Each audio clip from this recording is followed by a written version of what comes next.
Il y a quelques mois, je vous avais promis une vidéo sur l'histoire du PSG en Ligue des Champions, mais avec la révolution qui se passe en interne, je me suis dit qu'il faudrait mieux parler de ce sujet aujourd'hui. Comme vous voyez, le décor a changé, j'ai rajouté 2 étagères, quelques livres.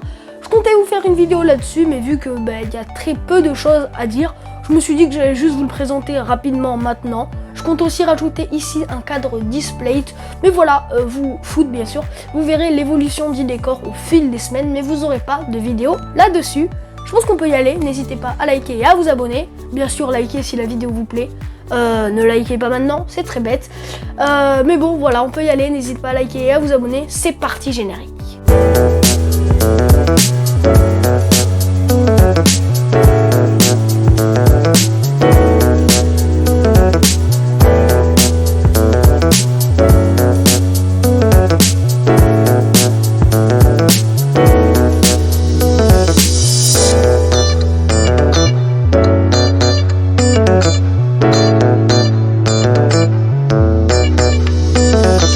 Le 21 mai dernier, le PSG vire son directeur sportif Leonardo et le remplace par le célèbre Luis Campos.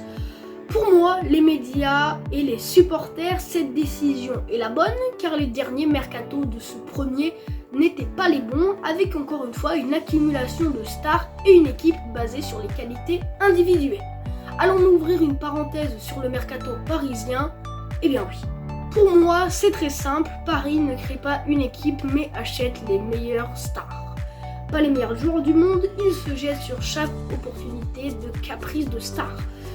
On peut appeler ça comme ça. Neymar veut quitter le Barça pour sortir de l'ombre de Messi. Tiens, on lui propose un projet impressionnant sur le papier, et je dis bien sur le papier, et un salaire XXL. Messi et Ramos ne peuvent pas prolonger dans leur club.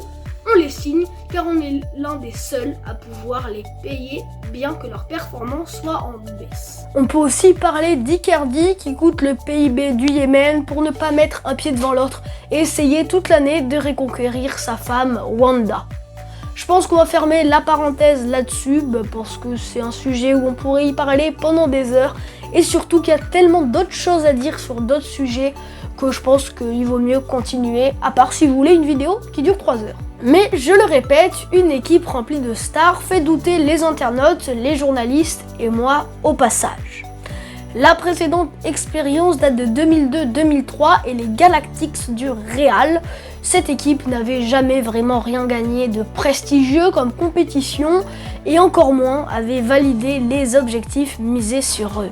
On peut aussi parler de la génération dorée de l'Angleterre qui a eu lieu entre 2002 et 2010 avec Beckham, Lampard, Gerrard, Rooney et d'autres qui n'ont vraiment rien gagné.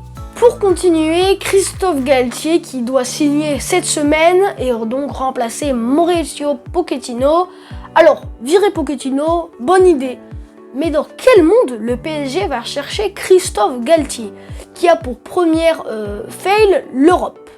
Alors, après réflexion, 2 motifs de l'arrivée de Galtier me sont parvenus. Déjà, Luis Campos.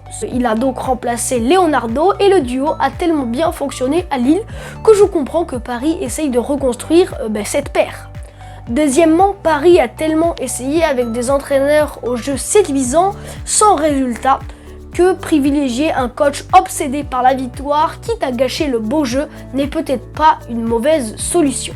Après, pour répondre à pourquoi je trouve que c'est un mauvais choix, il y a plusieurs raisons. Mais la plus importante est que Paris et Luis Campos veulent créer un 3-4-1-2 avec Messi en 10. Or, le schéma de Galtier, c'est le 4-4-2. En tant que Niçois, j'ai bien vu qu'il ne pouvait pas changer de système. Et dans quel monde donc Galtier va changer son système de 4-4-2 pour un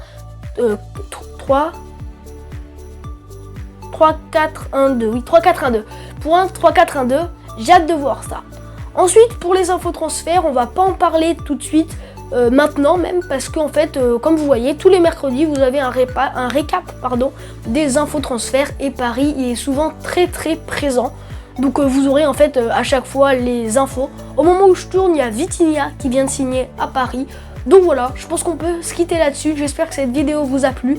Nous on se retrouve mercredi pour une nouvelle rubrique Mercato. Jusque là, portez-vous bien sur Hebdo Foot. On se retrouve mercredi pour de nouvelles news. À bientôt.